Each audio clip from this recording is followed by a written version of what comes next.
श्री कृष्णाय नमः। श्री गोपी जन वल्लभाय नमः। श्री आचार्य जी महाप्रभु जी की 84 बैठक चरित्र 34। जगन्नाथपुरी हजारीमल दूध वाले की धर्मशाला के पास, ग्रांड रोड, पुरी, उड़ीसा। श्री आचार्य जी महाप्रभु आप श्री जगन्नाथ देव के दर्शन करने को पुरुषोत्तम क्षेत्र पधारे। वहाँ पुरुषोत्तम क्षेत्र में दक्षिण दरवाजे के पास आपकी बैठक है। वहाँ आप 1 वर्ष तक विराजे। तब वहाँ के राजा विष्णुदेव के पंडित वहाँ बहुत रहते थे। उनसे उन्होंने प्रश्न किया कि सब देवों में मुख्य देव कौन है? मंत्रों में मुख्य कर्म मंत्र कौन सा है? शास्त्रों में मुख्य शास्त्र कौन सा है? ऐसे 4 प्रश्न किए। उस समय जो जीव जिस देवता का उपासक था वह उसी को मुख्य बताता, मंत्र वाला अपने मंत्र को मुख्य बताता। इस कारण उस राजा का संदेह दूर नहीं होता। कोई भी पंडित एक बात निश्चय करके नहीं कहता था। इस कारण राजा अपने पंडितों को लेकर श्री आचार्य जी महाप्रभु के दर्शन को आया।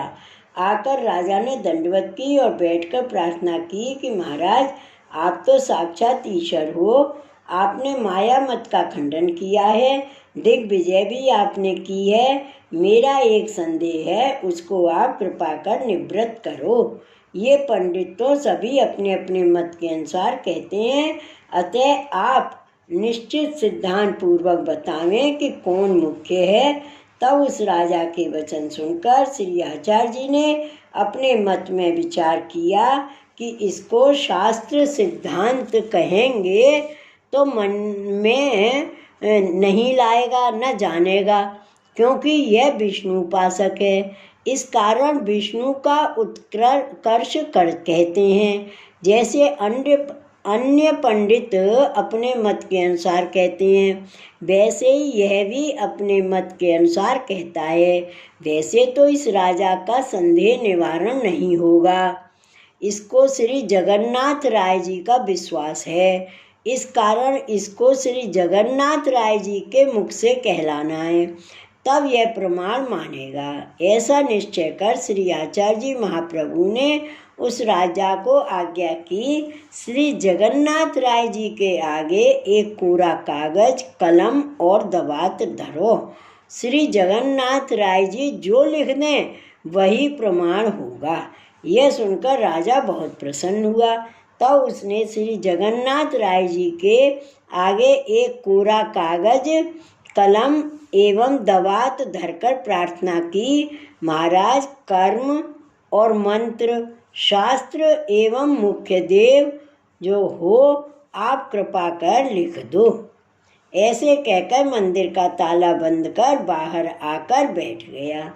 तब श्री महाप्रभु की आज्ञा जानकर श्री जगन्नाथ राय जी ने एक श्लोक लिख दिया। एकम शास्त्रम देवकी पुत्र गीतम, एको देवो देवकी पुत्र एव, मंत्राप्येकं तस्य नामानि यानि, कर्माप्येकं तस्य देवस्य सेवा। जब श्री जगदीश लिख चुके तब श्री आचार्य जी ने यह जानकर राजा से कहा कि अब कागज उठा कर ले आओ।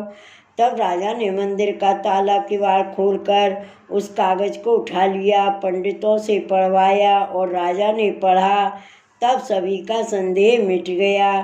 तब राजा ने कहा, श्री वल्लभाचार्य जी धन्य हैं, जिनके कहने में श्री जगन्नाथ राय जी हैं। जैसे आपने कहा वैसे श्री जगदीश ने लिख दिया है। ब्राह्मणों में एक बहिर्मुख था, वह निराकार मायावादी था। उसने अनेक प्रश्न किए। उसके बाद उसने कहा कि श्री जगन्नाथ राय जी के हाथ नहीं हैं, उनने पत्र कैसे लिखा होगा, इसलिए यह हमारे लिए प्रमाण नहीं है। यह सुनकर श्री आचार्य जी ने कहा कि यह बड़ा मूर्ख है। श्री जगन्नाथ देव जी के हाथ नहीं है तो आप कैसे आरोपते हैं। इस प्रकार उसको समझाया, परंतु वह नहीं माना और पूर्व पक्ष की ही चर्चा करता था। तब राजा ने श्री आचार्य जी से प्रार्थना की, महाराज और सभी का तो संदेह निवृत्त हो गया है, किंतु इसका संदेह निवृत्त नहीं हुआ है। श्री आचार्य जी ने कहा कि अब पुनः श्री जगन्नाथ जी के आगे दवात कमल कागज धरो, आप लिख देंगे। तदनुसार श्री जगदीश के आगे धरे और किवाड़ लगा दिया। श्री जगन्नाथ राय जी ने पूर्ववत आधा श्लोक लिख दिया। यह पुमान भगवद द्वेषी तम विद्याधन्य रेतसम। क्षण मात्र पीछे मंदिर खुलवाकर श्री आचार्य जी ने वह कागज मंगवाकर राजा से पढ़वाया।